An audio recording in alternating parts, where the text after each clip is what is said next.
Good evening.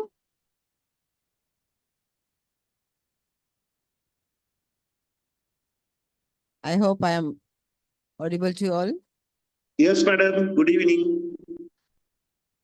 Good evening. We can hear you. We can hear you. Right. I'm Kamala Gunwadana, Vice President of the ISL, and I do this starting kickoff speech or whatever.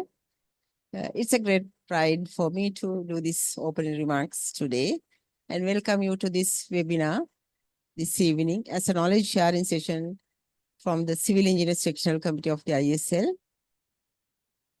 First and foremost, let me welcome our esteemed resource person for the day, Dr. Vasantalal, for this lecture today on the topic how water-related issues ranging from droughts to floods to salinity barriers as addressed in the USA. This is an online session and you will be hearing the lecture recorded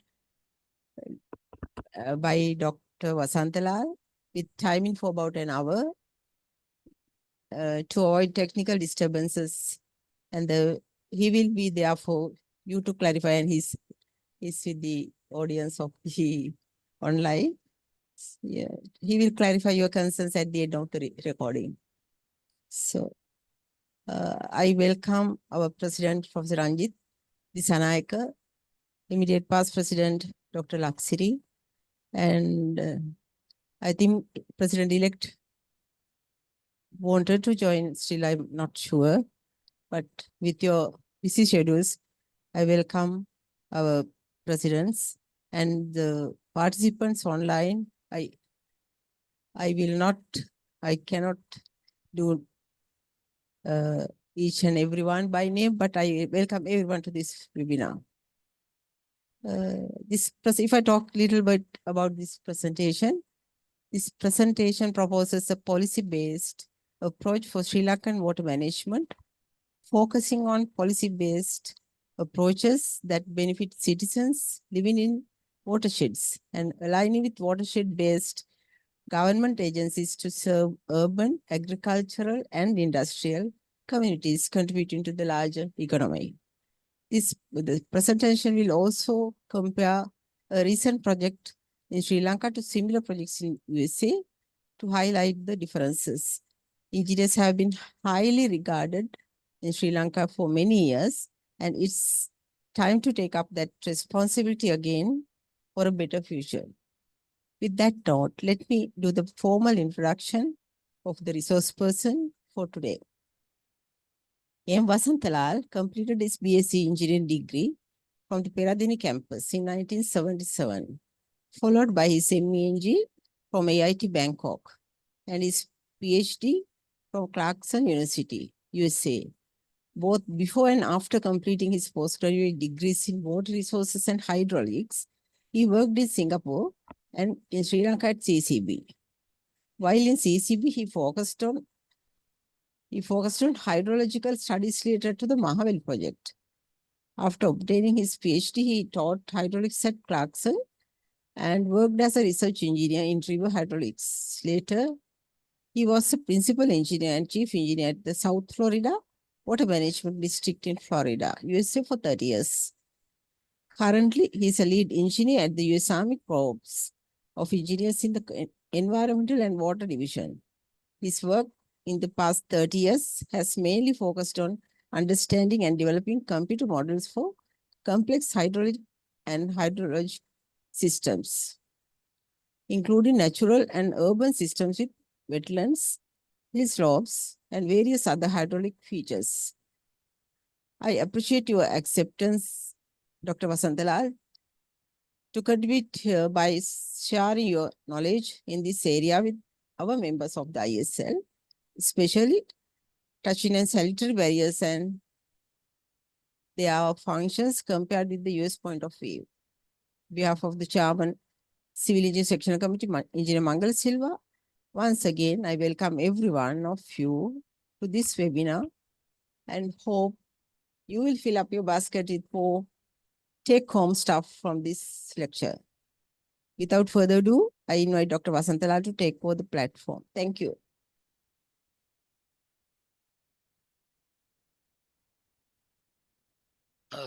And thank you, Kamala. Thank you very much for giving that brief introduction. I think the presentation goes, it's about 1 hour. So just to make sure that I don't forget things, I kind of pre-recorded it, and I'm going to ask the gentleman to play it, but make sure that you can ask questions from me. There are a lot of materials, many branches, many aspects of water will be discussed. That's because you cannot talk about one without talking the other. So one of the problems we had in Sri Lanka was because we just talk about one issue. We talk about droughts during the droughts, and we talk about floods during the floods, and we don't talk about the combination of all these things. So I appreciate Kamala for letting me have this opportunity. I think it's hopefully it's going to be useful. So the presentation will also be available. You have links for the references, so you can actually go back and look at it. This is not so much my opinion, but this is how things are done in the US. So I would say I'm ready to let the gentleman run the. Engineer Banduka? Yes, I will play now. Yeah.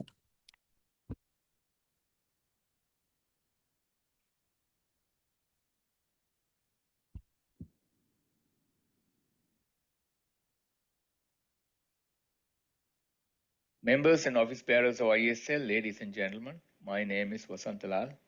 I work for the U.S. Army Corps of Engineers. It is one of the government organizations in the U.S. working on large engineering projects.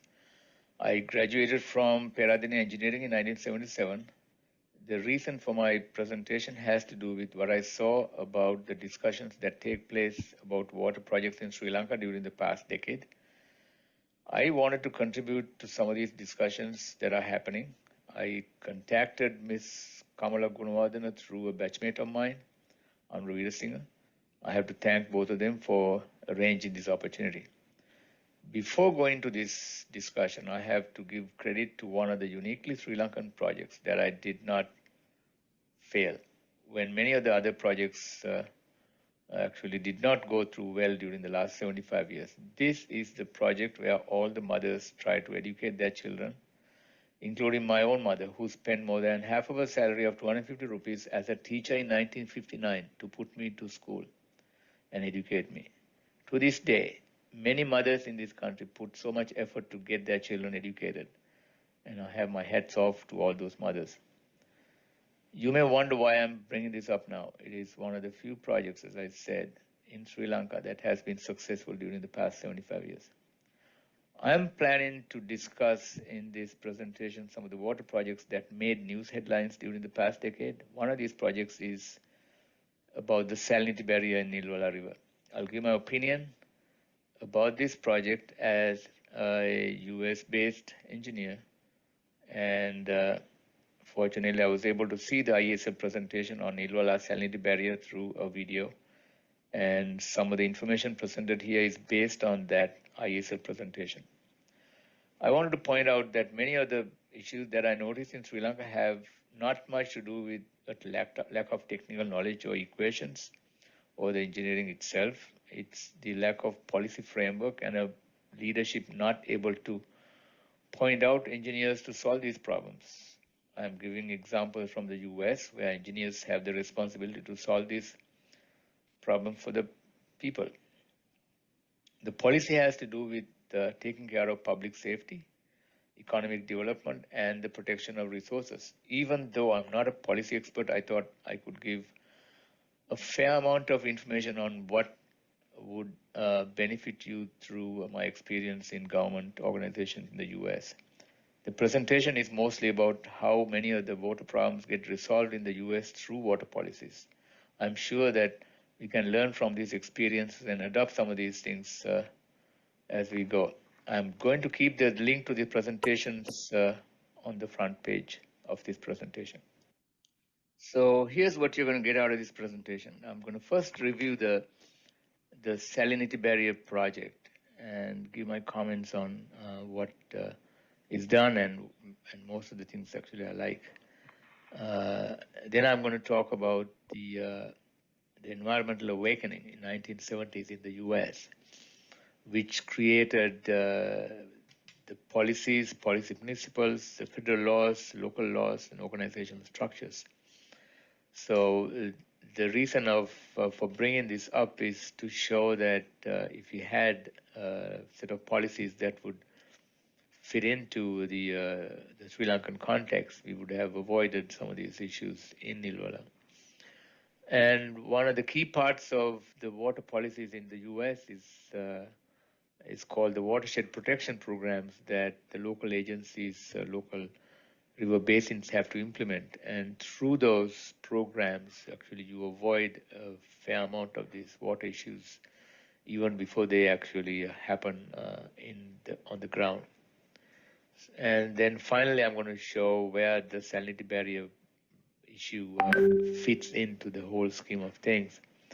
It's a little long presentation, but I think I've managed to compartmentalize and talk about different sections at different times. ලංකාවේ ජල ප්‍රශ්න ගැන කතා කරනකොට මම එක slide එකක් සිංහලෙන් කතා කරනවා. ඒකට හේතුව තමයි දැන් පරිවර්තනය කරනකොට වචන පරිවර්තනයි අදහස් පරිවර්තනයි ඒක දෙකක්. ඒ වගේම ඇමරිකාවේ ඉංග්‍රීසි ලංකාවේ ඉංග්‍රීසි අතර චුට්ටි වෙනස්කම් තියෙනවා. ඉතින් එක්තරා අදහසක් දෙන්න මොකද්ද මේ කරන්න යන්නේ කියලා. මේක මම කොටස් වශයෙන් ඉංග්‍රීසියෙන් කරන්න යන්නේ මේ ප්‍රසන්ටේෂන් එක. ඒ වුණාට ඒ වගේම මම මෙතන ලවණ බාධකයේ උදාහරණයකට ගන්නවා. මොකද ලවණ බාධකයේ විතරක් නෙමෙයි ලංකාවේ තියෙන ප්‍රශ්න ඊට වැඩි විශාල ප්‍රමාණයක් තියෙනවා කාලයක් තිස්සේ.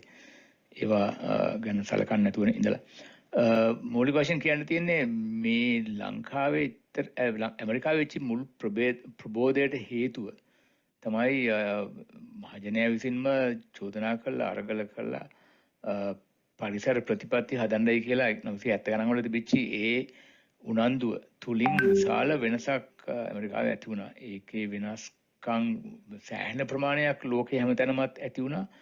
හැබැයි කනගාටුවකට ලංකාවට ඒ වෙනස්කම් ඇත්තටම ආවේ නැහැ. ආවත් ඒක අපි වැරදි විදිහට තමයි ආවේ. මූලික වශයෙන් කියනවා නම් මම කතා කරන්න යන දේවල් අතරේ ජල ප්‍රතිපත්ති හා මූලධර්ම කාටද මේක කරන්නේ? මේක කරන්නේ මහජනතාවට. ඒ ප්‍රදේශයේ ඉන්න මහජනතාවගේ ආරක්ෂාවට. ඒක බැලුවොත් කොටස් වශයෙන් කිව්වොත් මහජන අභිවෘද්ධිය, ඒ වගේම මහජනයාගේ ආර්ථික ප්‍රගතිය, මහජනයාගේ ආරක්ෂාව ගම් වතුරෙන් සහ වෙනත් සෞඛ්‍ය ප්‍රශ්න වලින්, ඒ වගේම ඒවට අවශ්‍ය කරන ප්‍රමිති සහ ක්‍රම වගේම විධි අපි මේ ප්‍රතිපත්තිය ඇතුලෙන් සාමාන්‍යයෙන් කතා වෙනවා විශේෂයෙන්ම ඇමරිකාවේ. ඒ වගේම නීති පද්ධති සකස් වෙලා තියෙනවා මූලික වශයෙන්ම මහජනතාවගේ අයිතීන් සුරකින්න. ඒ සමහර නීති ජාතික නීති හැටියට තියෙනවා. ඒ වගේම සමහර ඒවා ගංගා ද්‍රෝණි සඳහා විශේෂ වූ නීති තියෙනවා. එක ද්‍රෝණියට එක තත්ත්වයේ වෙනස් වීම අනුව. ඒ වගේම ප්‍රමිති සහ අත්වැල් කියන්නේ උදව් මොනවද කියන එක මම උංගක් ඒවට උදාහරණ දෙන්න බලාපොරොත්තු වෙනවා. ඒ වගේම මේව කවුද මේ ගංගා ද්‍රෝණි පාලනය කරන්න කියන එක. මේ පැත්තේ වතුර ඒ පැත්තේ ආය විසින්ම පාලනය කිරීමේ ක්‍රම තමයි ලංකාවේ විශේෂයෙන්ම පාවිච්චි වෙන්නේ. ඇමරිකාවේ විශේෂයෙන් පාවිච්චි වෙන්නේ. ජල පද්ධතිය ගංගා ද්‍රෝණිය ආරක්ෂා කිරීමේ ව්‍යාපෘති. ඒ කියන්නේ ගංගා ද්‍රෝණියක් හැටියට කොහොමද අපි මුළු ද්‍රෝණියම ආරක්ෂා කරන්න කියන එකට අගේ ඉඳන් මුල වෙනකම්ම ඇමරිකාවේ ක්‍රම සහ විධි තියෙනවා.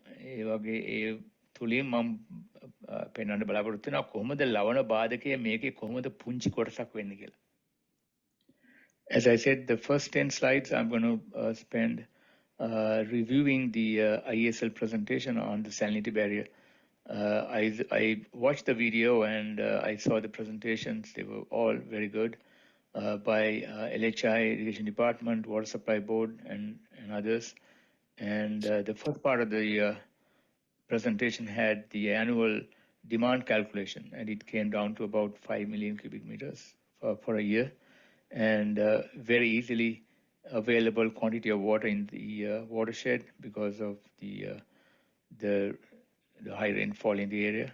And even in the future, it can probably go up to 10-15 in a few decades, and that's a quantity that is easily available.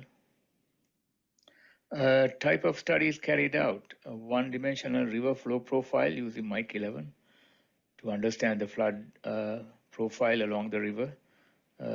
Had 90 cross sections. There was rainfall runoff type model to get the inflows. There's a physical model developed for the salinity structure to understand head losses, water levels monitored along the river. There was a permit issued, I didn't see this, but there's a 2D model also created. There are some other studies created. So these are normal things that people do when they want to understand the effects of a structure on and its impact on flooding. Summary of the findings from these studies, very important. With and without project, water surface profiles were pretty close. That was from my kilowatt model. There was a significant amount of flooding even before the barrier was created. That is something observed. The recession rate may have slowed down over the years. There was no explanation given. There was a possibility that sediment deposits may have played a role.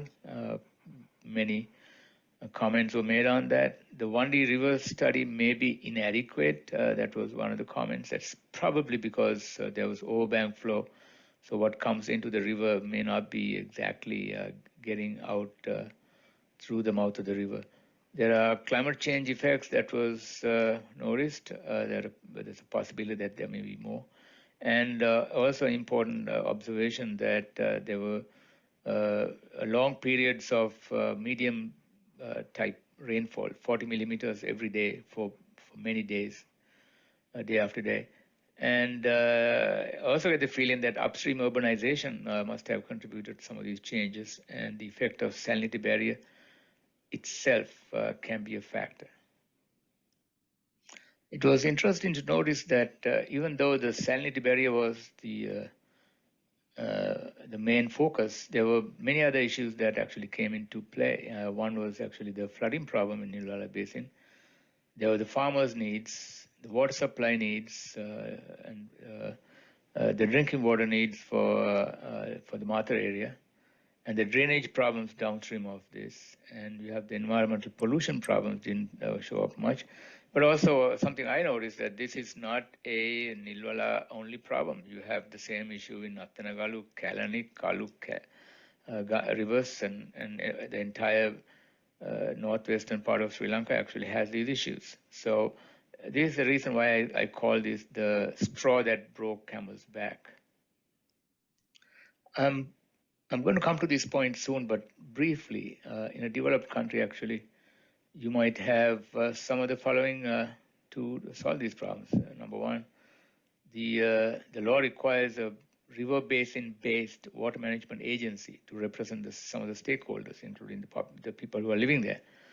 And they're required to have a strategic plan for water management problems. So there is an agency dedicated for these issues. And the plan may also require adding multipurpose reservoirs, flood control reservoirs, water supply provisions, and maybe they're sharing the capacity of the reservoir for various purposes. And a local agency may trigger studies if there are downstream drainage issues. So in most developed countries, you have provisions to solve these issues. So here's something else you might do in a developed country. Considering that this is an area with a very high rainfall, you may decide to inundate parts of the system. And you do that by partitioning, using levees, and sacrifice small parts of the system depending on if it is a very low-lying area that you cannot save, you probably sacrifice that for flooding. And the amount of sacrifice, or who's going to be sacrificed, may be pre-assigned priority, depending on pre-assigned priorities, to make sure that people are not affected, and also to cut the cost, and make sure that the ecosystem quality is also maintained. And for the people who actually are affected, you actually provide compensation. So this is all to be determined by local water management agencies or local councils that would consist of people living in the area. Here's what I call a back of the envelope calculation based on how much water actually gets into the system and how much time it takes to drain it out into the ocean. At a rate of 1,500 cubic meter per second on the 2017 floods, it lasted about 10 hours, and the amount of water that is accumulated in the low-lying areas is about 600 million cubic meters. So the task at hand is to drain this into the ocean. And looking at 2 meters at Peterbadera going into the ocean at 0 to 0.6 meters at the ocean, the tides. So the slope between 2 meters and 0 meters at the ocean is about very, very slow. And this low slope is not very helpful in draining 600 million cubic meters. So there's plenty of water for water supply if you collect it. Now that it's not collected, it takes a while to drain it out into the ocean. I like to explain hydrologic processes using conceptual diagrams. So here's one of these things. You have the hill slopes, which is the mountains that catch the rainfall and bring it to the flat lowlands. And you have the lowlands, and then you have the rivers that drain the lowlands into the ocean. So if I look at the hydrograph, this is when the mountain runoff gets into the system, so the system gets ponded and the discharges get high, and then you have drainage out into the ocean through these rivers. So it's an easy way of explaining and quantifying some of these processes and finding out actually whether the numbers match up and the amount of rainfall that comes onto the system can be drained out into the ocean at a reasonable rate. So here's what I'm trying to find out. So I have 600 million cubic meters to be drained, and I have a river that's at a very low slope. So looking at the 40-meter wide, 4-meter deep river, it can take about 60 cubic meters per second, and that is about 5 million cubic meters per day capacity. So that is the capacity of the river. And looking at how fast it drains, it drops about 0.15 meters to 0.25 meters per day. And looking at a 25 square kilometer area of inundated area, the rate of reduction of that volume is about 40 cubic meter per second. So it's very clear that the rate of drop of water level in the watershed in the flooded area and the rate of drainage through the river is approximately the same. So it looks like the conception model is approximately correct, and at that rate it takes a long time for this to drain, and definitely more than 10 days to drain this. So that shows that these conceptual diagrams are sometimes useful in getting a ballpark value for the main processes that take place in the system. So the overall observations from that last exercise, there's a huge amount of water collected in the system, and there are no reservoirs to collect it. So as a result, they get pooled in the low-lying areas, and there's a very narrow river that drains it very slowly. So definitely that's an issue. So in most countries, there are high levels of investment in terms of reservoirs for water supply, for flood control, and so forth. So looking at this, none of these watersheds have been invested with water management facilities. So that's one of the primary observations. And what it means is that future governments have to pay attention to the issues of the people. And basin-wide investment, watershed investment is actually one part of it. And I'm not saying these investments have to start in a big way, but with small budgets, with watershed management practices, and also with local participation, there has to be a little more attention needed to be paid on these watersheds. Watershed problems are not new to Sri Lanka. If you look at the Mahaveli reports, there's a long list of issues that people have figured out. One is actually called unequal income distribution. The other issue is that people are not in control of their watersheds. So here they say settlers have been bypassed by changes outside of the project area, so they don't control their own destiny. And the third one is actually reliance on water from outside, and they don't rely on water that they collect from their own rainfall. Now, to some extent they do, but the Mahavali project actually is promoting getting water from faraway places.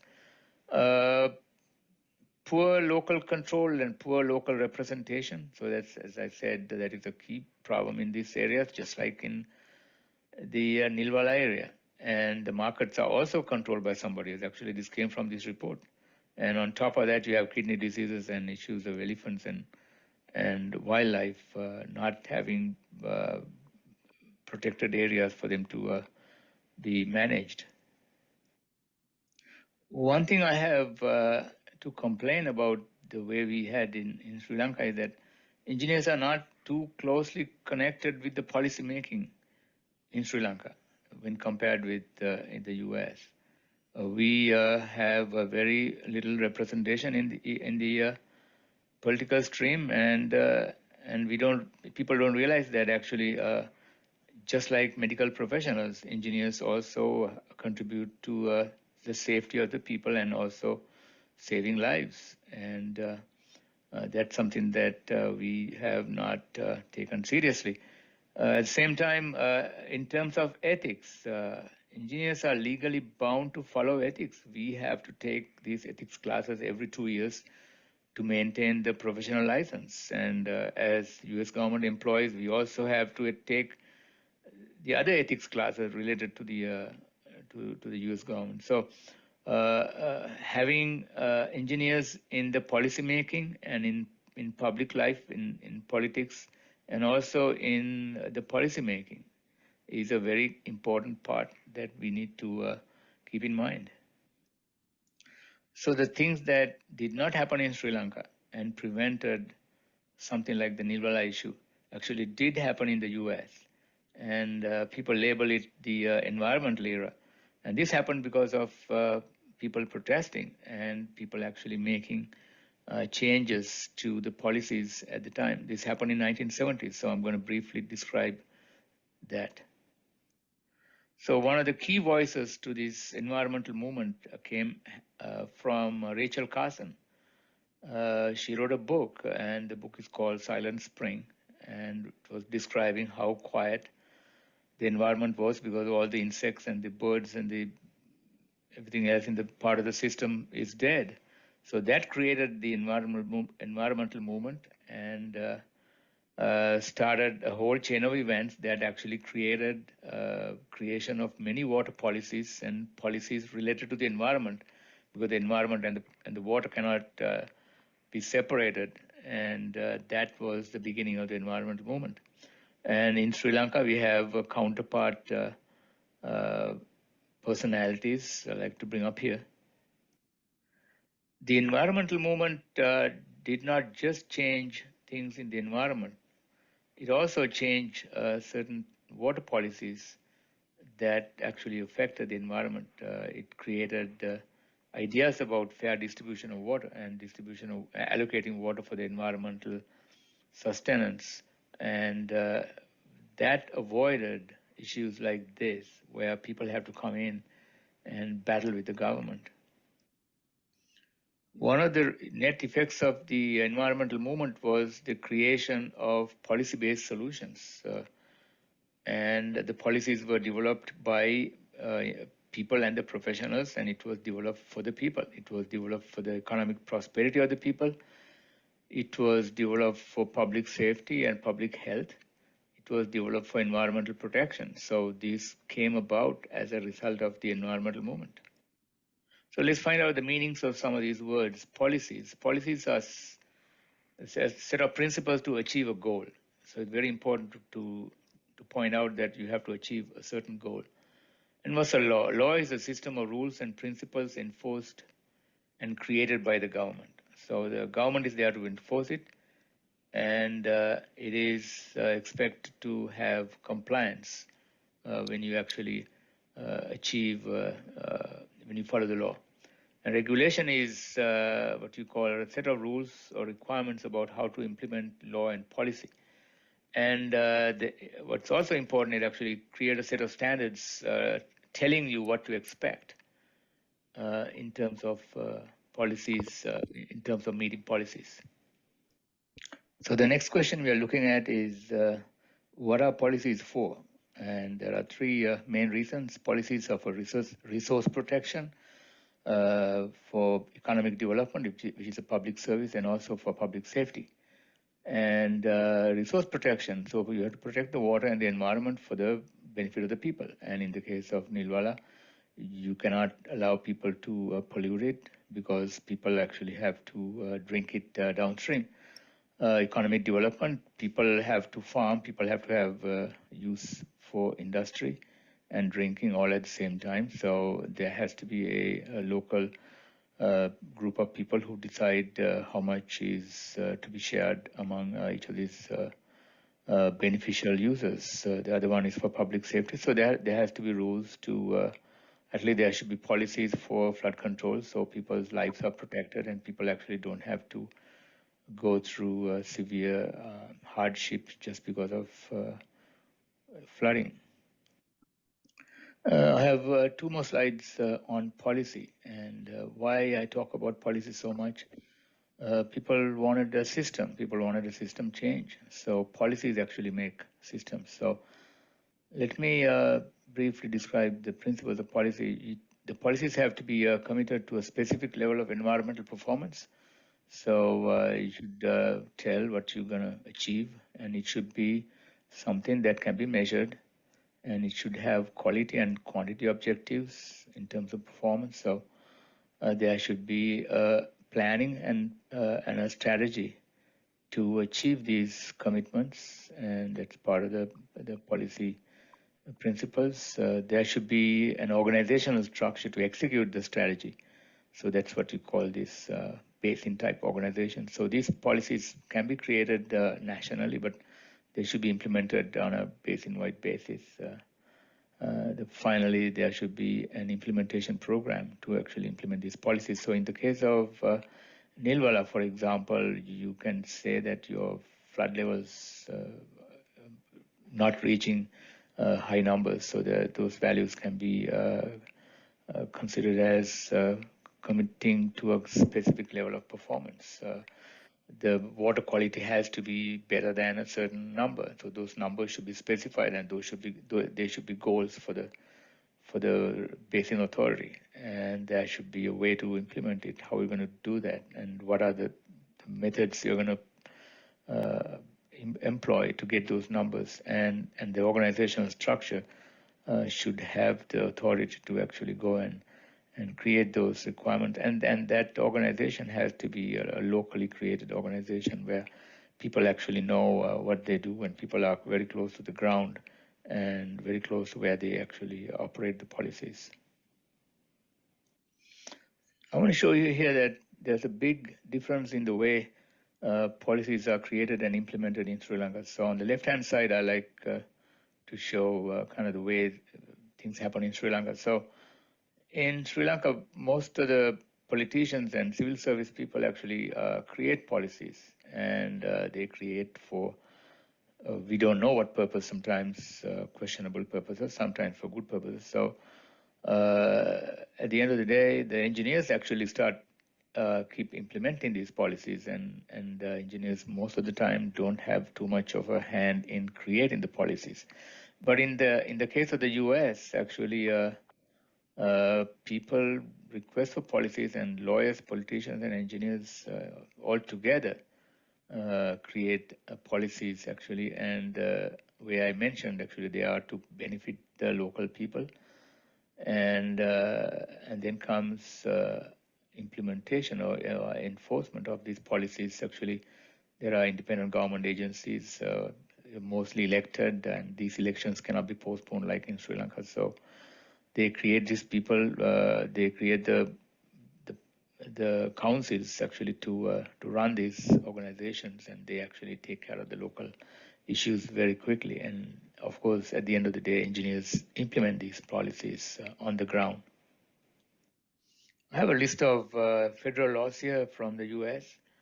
Some of them are important, some of them are not important. You have the Rivers and Harbors Appropriation Act, Flood Control Act, but two of the most important acts for us in US to learn from actually is the Clean Water Act, 1972, which was primarily for the control of discharge of pollutants to the water and regulation of water quality standards. That was the primary.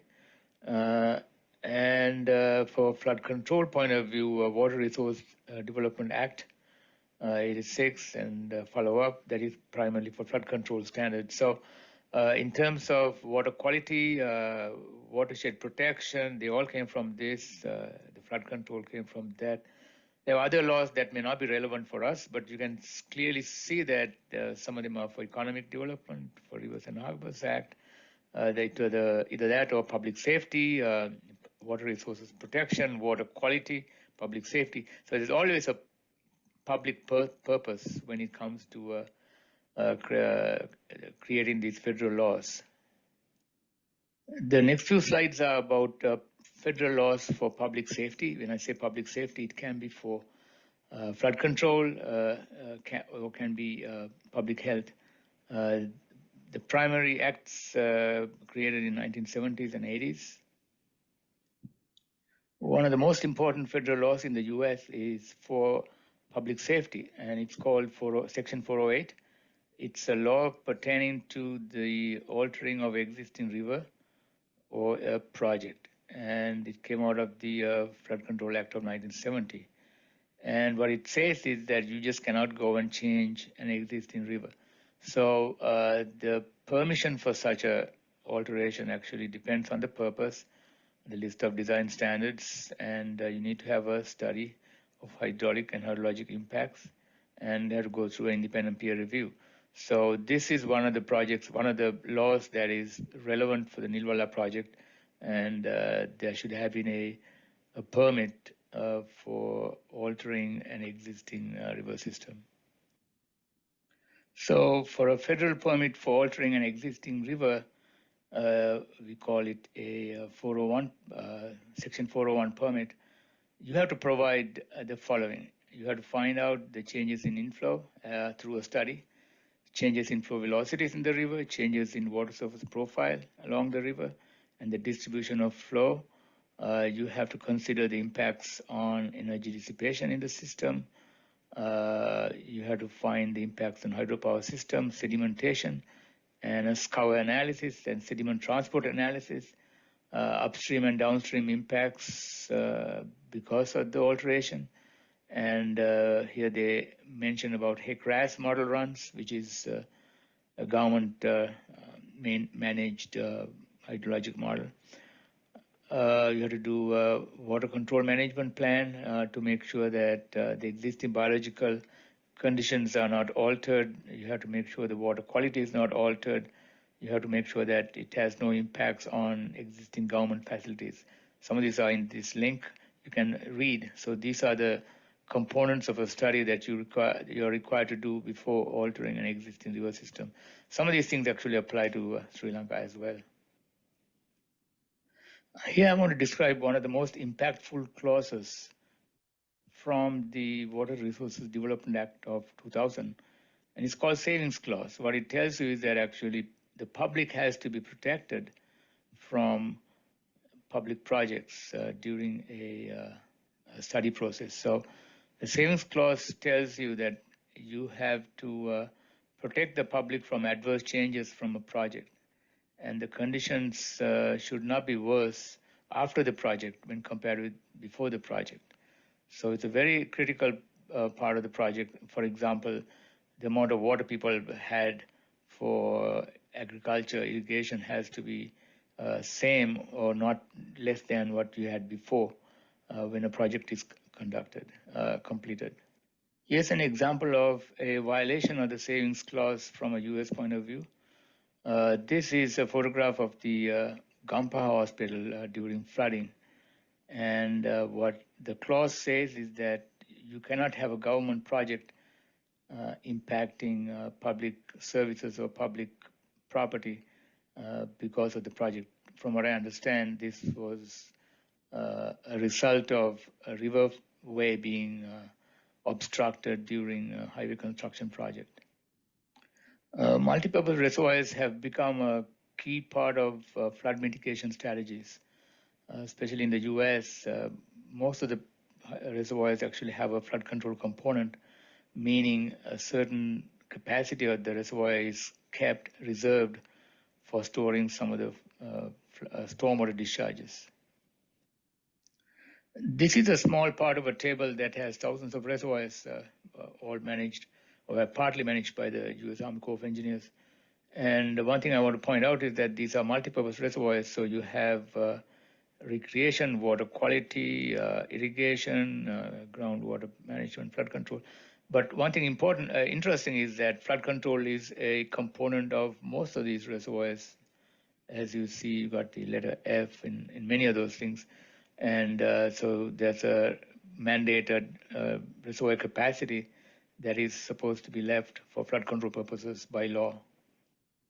There was some brief discussions about having flood control reservoirs, mostly flood control and water supply reservoirs, multipurpose reservoirs in Nilwara Basin. So these are possible future sites. They're the same diagram, just showing locations. So this was something that was discussed. It is not just enough to have reservoirs, but you also have to have regulation schedules or release schedules to make sure that your releases do not flood the downstream areas. So these are examples actually in Sri Lanka there, where you release the reservoir excess, but it floods some of the downstream sections of the watershed. And the regulation schedules have to be designed so that this does not happen.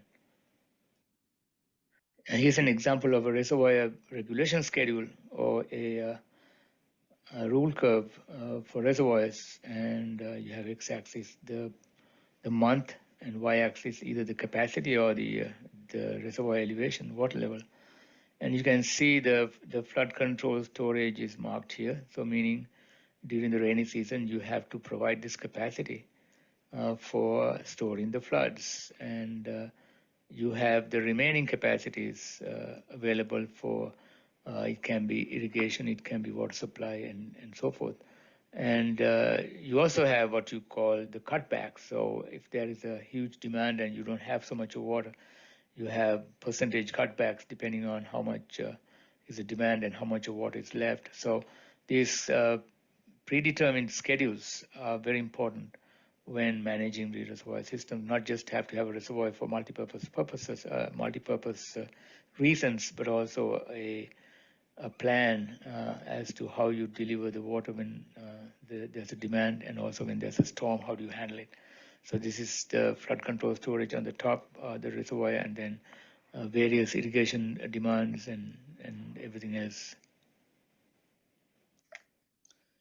Because downstream inundation is common in the US, your regulation schedule actually have to consider various downstream conditions, whether downstream is already wet, downstream is already flooded. In that case, actually your releases are cut back. And this is actually Lake Okeechobee regulation schedule for 2008. And depending on the condition of the lake, if it is too high, here's what you do. And if it is too low, here's what you do. So regulation schedule actually tells you ahead of time the plan of action when there is a storm.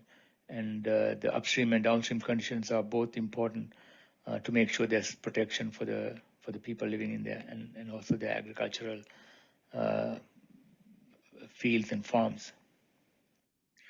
The next 3 slides are about local level programs to mitigate nuisance flooding and climate change effects. Recently, this has become an important part of flood management. Examples of nuisance flooding: on the left, the US, and on the right, in Sri Lanka. So you see that the amount of water that's on the ground is not draining fast enough. Before implementing the flood control level of service plan,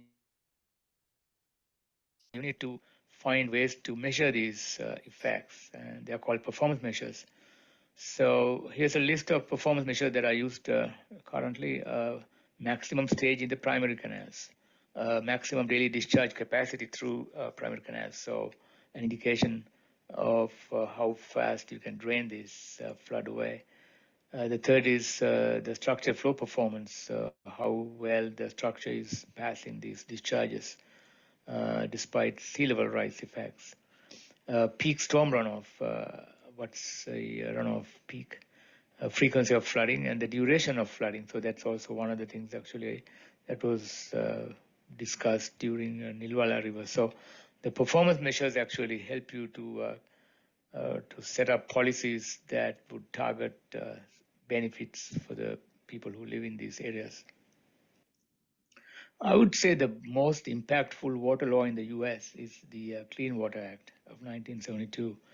One of the primary goals of that act was to pass down the responsibility of watershed management to ground level, basin level organizations, and prevent people from outside of that basins to have impacts on people living in that watershed.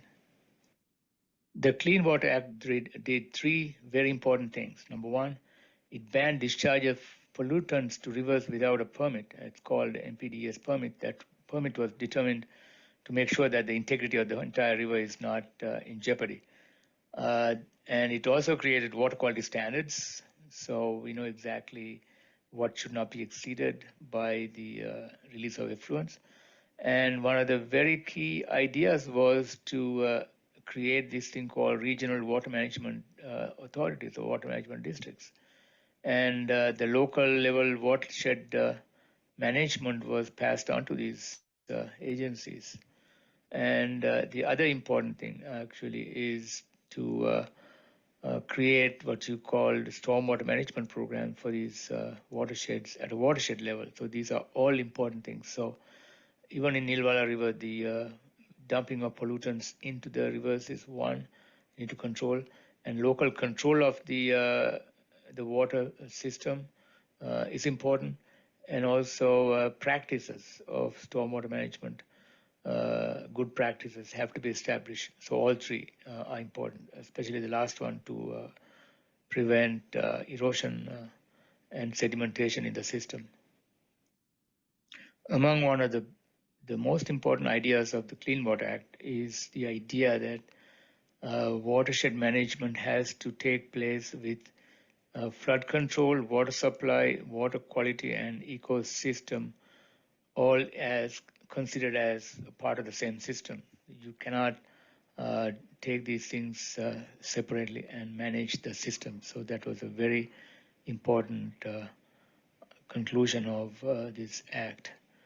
And also the realization that water and the environment cannot be separated. You cannot protect water without protecting the environment, and you cannot protect the environment without protecting the water. So these are very important findings or determinations of the law. Somewhat close to the ground, here's the water law for Florida. It's called 373. And declaration of policy, the number one clause says the water belongs to the state and is to be used for the beneficial use of the people. It has to be conserved and controlled. So that was the number one clause. And it says the governing board shall take into account all the cumulative impacts of the use of water. And it says that the legislature should provide for the management of the resource and to promote conservation, to make sure that you control the water, to make sure it's protected, and impoundments and dams are to be regulated so people actually get the best use of this. And the state has to find ways to promote the availability of water in sufficient quantities, and also to prevent flooding when the water is not managed well, and prevention of erosion, to conserve natural resources, including fish and wildlife, is all part of this water management policy. Here in the case of state of Florida, and then different states have different laws, but they all were derived out of the Clean Water Act, which was a federal act. I just want to highlight two main pieces of this law. One says the water in the state has to be managed on a regional basis, so it's local management. The other one actually says you have to encourage the use of water from the resource, from the source nearest to the use or application. So practically discourages taking water for long distances. The question is, who manages the water? So here's a governing board or maybe a governing council that makes decisions with respect to these water policies. So in the case of Florida, there's a 9-member board appointed by the governor, and appointed for a 4-year term, and he cannot be fired. And one governor can appoint only 2, so that the appointments are staggered. So a governor cannot appoint all 9 members. And they have to be upstanding citizens with experience living locally. They have to be registered to vote in a local setting. And in the case of California, they are directly elected by the people. Sometimes they're elected, in the case of Florida, by a governor. Here's an example of a meeting with people participating and making recommendations, complaints, and decisions are made for the betterment of all the people. Who pays for water management?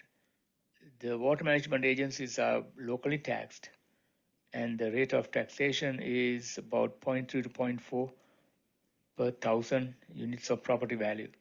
So in the case of a house that is 10 million worth, you have to pay about 3,500 rupees per year for this particular example.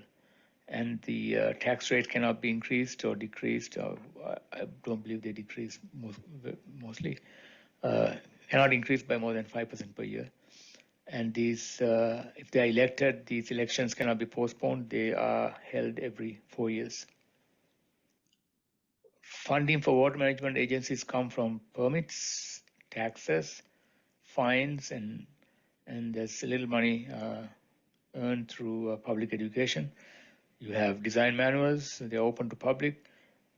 You have permitting manuals and manuals for best management practices. I'm going to explain some of them next. The next 6 slides are about watershed management, and this is to explain how you keep your water in your own property, prevent erosion, prevent sedimentation, and manage your watersheds so that the entire river basin is protected from erosion and you have plenty of water for your own consumption. This goes into a thing called best management practices. These are included in manuals. I'm going to describe some of these practices. Stormwater management carried out through best management practices are included in manuals. These manuals are regionally based. On the left-hand side, I have the manual for Maryland. Here's a link. On the right-hand side, I have the manual for City of San Diego. You can read through them. These include the best management practices that explain quantitatively how you can prevent erosion, keep most of the water locally, and prevent stormwater runoff, sediment runoff into rivers. I want to remind you here that the primary purpose of having to do all this stuff is because we change the natural systems into urban systems and upset the way runoff takes place. It used to run off in a very smooth way. Now we have very rapid runoff, creating erosion, siltation, and flooding. So I just want to remind you, if you leave the natural systems alone, you wouldn't have to do any of this stuff. Best management practices for stormwater runoff control has 2 components, mainly the structural BMPs and non-structural. You also have what you call vegetative BMPs. So these best management practices consist of creating detention ponds, retention ponds, infiltration basins, porous pavements, and so forth.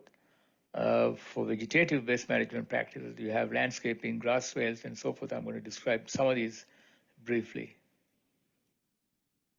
The detention ponds mentioned in the Maryland manual for best management practices remind me of small reservoirs in the North Central province. You have these small reservoirs with a spillway, overflow spillway, and vegetation in the middle to make sure that it supports fish, and a way to collect some of the sediments ahead of time. And it has the capacity and everything else that can be determined by calculation. That's only exception compared with the designs from Rajarata. Design criteria for stormwater retention systems from the Maryland manual. There are 5 criteria here. The capacity should be enough to collect 1 inch of rainfall in that little catchment so that it traps all the sediments. That's 1. So you have the rainfall depth times the volumetric runoff coefficient and so forth. It is also required to make sure that you have enough capacity to allow for recharge once you collect the stormwater in the system. You also have to do a calculation to make sure that your capacity is large enough so that the channels upstream, the downstream channels are protected from erosion. And you also have to make sure that downstream channels do not have overbank flow, so you don't exceed that capacity. And the last one is you make sure, sometimes you make sure that your 100-year flood capacity is not exceeded in the runoff hydrograph. I want to show you here that there's no one way to control stormwater runoff. In the case of Florida, they have a whole different standard, and that standard is called the control of cubic feet per second per square mile standard. So you prevent the runoff from exceeding some of these numbers, let's say 69 cubic feet per second per square mile in that zone. So this is a map, and different areas have different quantities.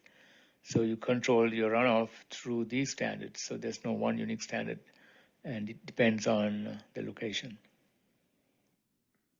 I want to show you here that once you get the stormwater retention pond capacity, you can be pretty creative. And in this case, in Florida, they created ponds like in a circle and a flower pattern. So there is no limit to how you can implement it as long as you retain the amount of rainfall that happens with the first 1 inch of rainstorm. What I want to show here is that these best management practices do not have to be very complicated. Here what you see is a little pond that collects the water runoff from the streets. And by doing that, you actually accumulate some of the pollution into these little ponds and prevent that water from getting into the rivers directly and creating pollution in the river itself.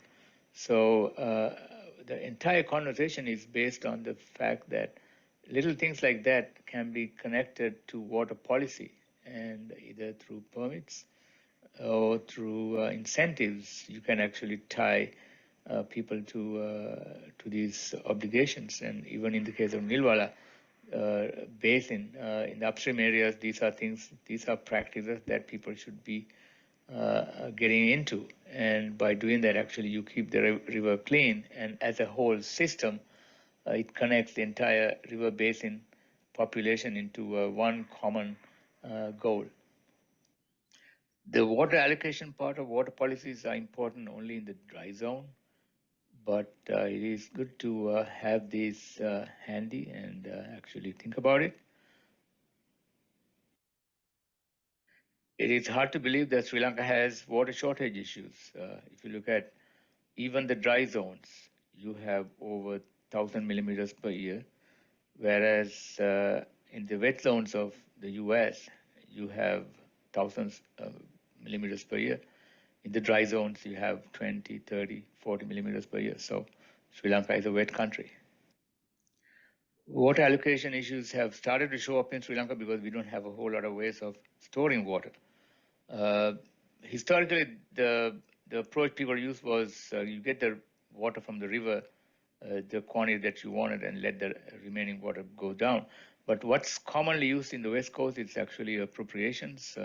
People call it water rights permits, where the amount of water that you get for local use for people who actually live in the watershed are quantified and they know exactly how much they can get. And actually, that's a good way to handle some of the future conflicts. Beneficial use is defined here, mostly agriculture and municipal drinking water, sometimes recreation and industry. So these are quantities that people have allocations or people have rights. And once the rights are set by the council or maybe a different authority, then you don't have to have a conflict. Here's an example where people are asking for prior appropriations. So if you see what people say, they say that give us our own water. So there's nothing wrong with that. That's what you call appropriation of water from their own watersheds. And this is something people do in the US. This is actually a permit that tells you you are allowed to take so much of water, and they have a right for having that. And these farmers should have that permit because historically, for probably thousands of years, they've been using that water. Now, here's the amount of water allocated in certain county in the West. So you have allocation for crops, allocation for drinking, and allocation for electricity, if that is part of the system. One of the disadvantages engineers in Sri Lanka have is not having integrated hydrologic models that simulate the entire system or the entire watershed. In US, we have integrated surface groundwater models with canals and everything else in it, including structures that I use to analyze projects before and after the project is implemented. I'm using this to illustrate the use of a regional hydrologic model that's commonly used in the US. So this is the entire state of southern part of Florida. And on the left-hand side is the natural system, and on the right-hand side you have the current system. So what you see here is with these blue arrows, the flow patterns going from the Lake Okeechobee right here to the south, ending up in Florida Bay.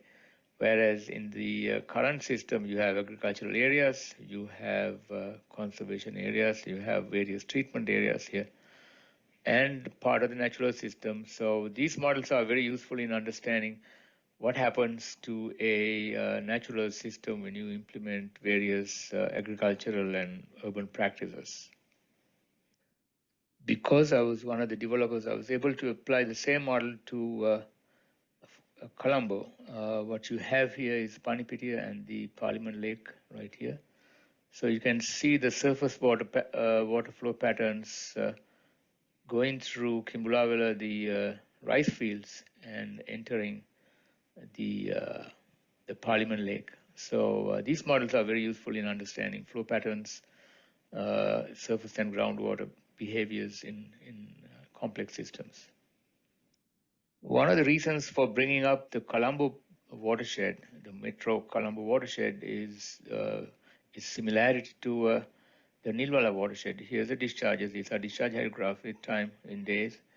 If you look at the Kimbulavala inflows, it has a very sudden, sharp rise in discharge, and then it goes down because these are steep watersheds. And then you have the flow from Independence Square, very sharp rise and fall. And then there's one from the Naval area in blue, pretty sharp rise. And then that comes to what gets out of the system through the Vallota Canal. It's pretty, so the sharp rise is because of the inflow coming in very rapidly. And it's a slower discharge, as the way you see, about 30 cubic meter per second. So just to illustrate how these ponded effects are kind of typical in Sri Lanka. Next few slides, I like to explain how low-lying areas are managed in the US in most places, and the fact that salinity barrier or salinity protection is one component of it. I want to bring an example from Lake Worth, Florida, to show how drainage is managed in an urban area. This is called Lake Worth in Florida, and the water is managed by Lake Worth Drainage District. The ocean is on the right-hand side, and this is the interior. And you can see a dense drainage network every half a mile. You have a drainage network. These are secondary drainage canals, and they are connected to a primary drainage system, and some of the outlets are probably here, and few others. So the whole goal here is to maintain the groundwater tables approximately at 2.6 right here, 2.8 little higher interior, and 4.8 even further interior to this system. And by maintaining the groundwater tables, you actually provide support for vegetation. Even though this is not an agricultural area, the vegetation has to be maintained to keep a green surrounding. It is not fair for me to draw a drainage network for Mathura not knowing the area, but I thought just to have fun, I am going to create a temporary detention area. It can be a dry detention, it can be a wet detention, or it can be a sacrificial area. You only use it during the floods, and farmers are not affected. And I also drew this imaginary drainage canal in order to supplement the drainage that is taking place only through Nilwala River. So my point is that you can actually create innovative designs, not affecting the farmers poorly, and trying to reuse some of this land dedicated for supplementary flood control, but at the same time create a system that would prevent people from getting flooded. Once you have a drainage network, during the rainy season, you expect the rainwater runoff to be getting into the canals, and the canals are being drained. I'm going to show you the dry season next. During the dry season, water is brought into these canals from upstream reservoirs, if they are available, and you bring the water levels up to a point where the water is allowed to seep into the groundwater table, allowing the groundwater table to go high. And you have what you call maintenance levels, so you have a target water level that you want to reach. And the salinity barriers are all there to protect these canals from getting flooded with salt water. With the next few slides, I like to show how the salinity structures fit into these low-lying drainage canal systems. I'm going to take the example of Miami for this case. This figure shows the Miami area in Florida. This is the state of Florida. Miami is in this red circle. It's about 10 miles from north to south. And you can see in blue the canal system that drains the system during the rainstorms. At the same time, these structures here, I have three, and actually even more than three structures that are designed to hold back fresh water and also keep the salt water out. So that's what the salinity structures do. So what you see here is the amount of density that you have in these canal systems just to be able to control these low-lying areas. The salinity barriers in the US are designed in very basic terms for three purposes. Number one, to pass the design flood. Sometimes it's we call the standard project flood without exceeding upstream design stages. So you don't want to flood the upstream. At the same time, you don't want to flood the downstream. So it's also intended to restrict downstream flood stages and discharge velocities without creating any damages. And the third purpose is actually to prevent saltwater intrusion. I just picked one salinity structure from Miami It's called S21. It's on one of these canals, L31. And if you look at the design, it's about 10 feet high, 30 feet wide. And the discharge capacity is about 2,500 CFS. And the operation is automated. It's operated from outside. And it closes and opens according to some set operational criteria. And the whole point is to maintain optimum water levels in upstream and also to prevent flooding on the downstream and also make sure that you don't open too much to create erosions. And at the same time, to prevent saltwater intrusion into the system. So you see that these structures are designed to do more than one thing at a time. I want to show here how a tidal structure is operated. And in this case, this is the S21 structure. So this is about a day. And looking at these graphs, in blue, you have the tidal levels. In red, you have the interior water levels, that is upstream of the structure. And what you see here is that when the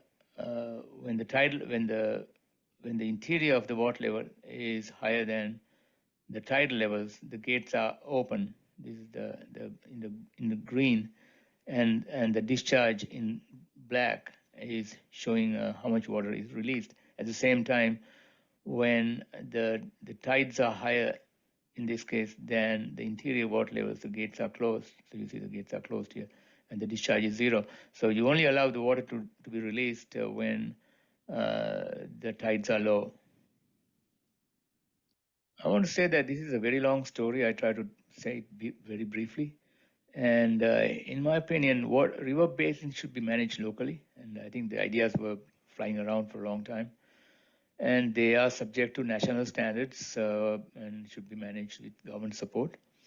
Water policies are aimed at providing the following to citizens in that watershed, and that includes economic growth, public safety, protection of the resources, environment, and the water. And there should be ways for fair allocation of these resources, particularly the water. And there should be a watershed management program organized by these councils. They are in charge of these watersheds we call basins.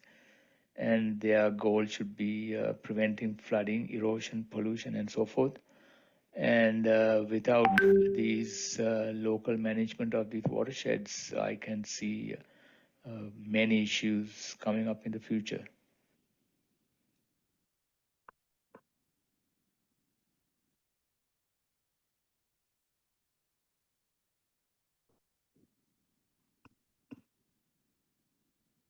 Yes. Hello, everyone.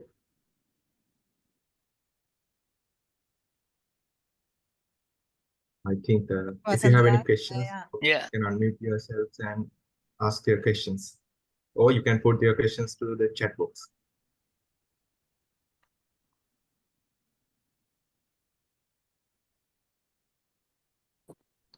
Engineer Banduka, can I ask a question? I'm Mangala Silla.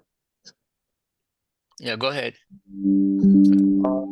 Actually, I could remember that you have explained something about, in Salinity Barrier project related to this my question. You have mentioned that due to the nature of this river basin, it takes about 10 days to flow to make the flow to natural normal level. Can you a little bit elaborate it with that particular slide? Actually, it's really good. Kind request. Right. Because people thought that because of this salinity barrier, this issue was this flooding, but according to what I understood was, you are telling it's natural or something. It's like that, right? Maybe I'm wrong. I don't know. Please try to elaborate it. Thank you. No, you're absolutely right. I know I had to tell you that I got into this. Sorry, I got into this. I'm trying to share the slide here. I think share the screen. Let's see. Okay. So I got into this totally impartial because I have no connection to any of these organizations. But when I look at it, to me, it was so intriguing that the slope is like 0.0005. And what do you expect? You need to have a pretty serious drainage program to get the water out. And all you have is this outlet river. To me, the very magical thing was, so I said, okay, let me do the simple Manning's equation and calculate how much. So there's no way you can get more than 60, 70 cubic meter per second out of the system. And interestingly, I looked at the irrigation department water level drops, and I think you can see it. So I think Sorry. slide is missing, but is it okay, Engineer Mangala? Now we can Okay. see. Now we see. Okay. So let me figure out how to do this. Okay, laser pointer. So to me, so I have a 40 here. And, just some calculation from Manning's, all you need is a calculator. And then I looked at the irrigation department numbers here, 0.15 to 0.25 drop in the water levels per day. And that gives you about 40 cubic. So it's exactly what it is. So you have a pool and it doesn't drain fast enough. So, and you have only one outlet. So this is exactly what happened in Colombo. You have only one well over the canal. Okay, there's a Dehiwala canal. The same thing in Gampa. So, when I say 10 days, you look at a certain volume and then you divide by how much you take it out per day, that calculation is pretty, for us engineers, I think one thing we do it in US, we don't really go for models. A lot of these guys, they have a calculator and they take it out and say, okay, I'll give you some number. So if you look at that, it's pretty obvious. So definitely the drainage in the downstream section has to be improved at some point in time so that you can drain it. I know it's a sea level rise universe and things are not going in our favor, but still that is one part of it. And the other part is actually make sure that water doesn't come in all the time. Like this is 600, huge amount of water coming in. Actually, it is true for Colombo. It's true for Gampa. It is true for every possible watershed you have. You don't have a reservoir in any of them except for maybe Kalani River has a, Mausa Kalayam, that kind of stuff. So I think we have neglected in terms of creating reservoirs. We have neglected these areas, and we have the downstream drainage issue. So two major issues: downstream drainage is one, upstream storage is the other one. So that's what I was intending to convey. Is that okay? What I said? Yes, sir. Thank you very much. Actually, I just want to say that, from the civil engineering sectional committee, we have the council decided to appoint a special committee to investigate on this issue, the salinity barrier. I hope you can make some contribution to that particular committee and for the betterment of the country. That's a kind request, sir. Yeah, absolutely. I think you should open up this thing called peer review. And that's a thing called blind review. So you don't even know, you don't tell who said it, and then you can actually put your comment. Either that, or you can actually say your name. In my case, I have no problem telling my name. But I think there are people to ask once in a while. So I think you should do that, and that is something I hope for the future. In the past, even if we introduce ourselves, people don't normally ask. But I think the engineers have to take the initiative. We cannot really count on somebody else to create these things. I think we have to take the initiative, and we see the result not doing this, and this is not good. So I'm glad that you are excited about, like, at least in the future, opening up these discussions. Thanks for asking the question. Okay, there's one question in the chat box. I will read it. Yeah, please. One method of that is from engineer Nalin Vikramanayake. One method of controlling salinity intrusion in the US is building up temporary sand berms, like in the Mississippi near New Orleans. These are removed by the next flood. Won't that work in Sri Lanka? Good question. Actually, Mississippi is I don't want to say that because I work for part of that agency. It's kind of a underinvested huge area. So the amount of resources you can pull together for Mississippi is huge. So I can understand, like, as a temporary measure, some of the bayous and some of the Louisiana area stuff considering the amount of huge investment, they resort to salinity barrier, waiting for a project to come up. I think there are projects online which I'm not connected to, but there is a very poor man's solution. I don't want to say that because it's maybe New Orleans didn't have all the resources to get in. The Army Corps has a project for that, but I think in Florida there's fair amount of money to do this permanently. Now in the case of Sri Lanka, as a short-term measure, sure, sand berms will last for a period of time, but I think there has to be an overall investment plan where you combine some reservoirs upstream at the same time you create some salinity protection at the downstream both together, and then the level of investment can depend on how much money you're willing to spend. Now the unfortunate thing is that this is not a pure Nilwala issue. The whole entire Western province, actually, you go up and down, like you have the same problem. I'm not sure of the Eastern province, Eastern coast. So lack of resources, sure. But at some point in time, you have to have a long-term plan where you have these major issues resolved. And I think that's what it is. I agree with you in Mississippi and New Orleans. There are complaints about like, how come you don't have a final solution? I think there are some solutions, and the funding is an issue, I think, in the case of New Orleans. But in Sri Lanka, the same thing, funding issue, but at least it's in a smaller scale, and then it had to be gradual combined with reservoirs. I would say investment on reservoirs is much more valuable than investment on a salinity barrier. So, because, just imagine you have one reservoir in upstream of Caledonia. It would have prevented flood issues, would have prevented salinity issues, you would have solved so many issues just by one reservoir. With the salinity issue, your problem is already downstream, so you have no upstream control, and you struggle so much to control the salinity, the flooding, and all that kind of stuff. So, but in combination, I think they should be good. And if nothing is there, of course, sand barriers are fine. Thank you, Dr. Vasantalal.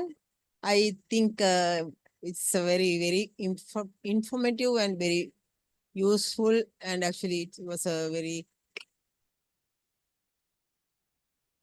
very, what do you call it? It's a very, very important messages you gave. So this webinar, I think with the time limit, and we are bound to end the session. Personally, I thank you so much for accepting this and having this lecture now. And I invite Engineer Banduka to deliver a formal vote of thanks. Over to you, Banduka. Thank you, madam. And good evening, everyone. I'm Banduka Purupu, Technical Events Coordinator for this webinar. Firstly, on behalf of the Civil Engineering Sectional Committee, ISL, our heartfelt thanks for the insightful webinar on policy-based approach for Sri Lankan water management by Dr. Engineer N. Vasantalal.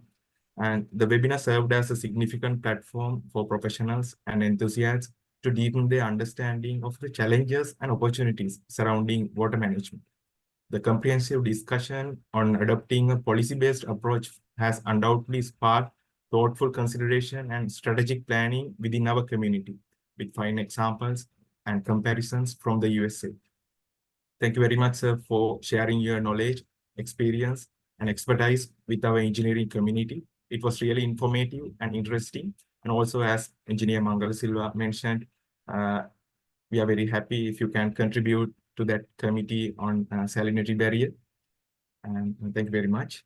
And also, I would like to thank the President ISL, Professor Ranjit Disanayaka, and Vice President Engineer Mrs. Kamala Gunawardena, who did the main part in organizing this session, and also past President Dr. Kamal Laksiri, and all other council members for your presence today. Further, I would like to thank the Chairman, Civil Engineering Sectional Committee, Engineer Mangala Silva, for the leadership and support in continuing these knowledge sharing sessions and for bringing out these interesting topics for Civil Engineering Section sessions. Thank you very much, sir. And further, our thanking goes to ISS Secretariat, Publicity Department, and IT Division for their invaluable support and hosting arrangement for this webinar. Last but not least, I would like to thank all the participants today for your presence and interesting questions, which kept this webinar live. Thank you very much. and hope to meet you all with another session by Civil Engineers Sectional Committee. Thank you very much and good day to everyone.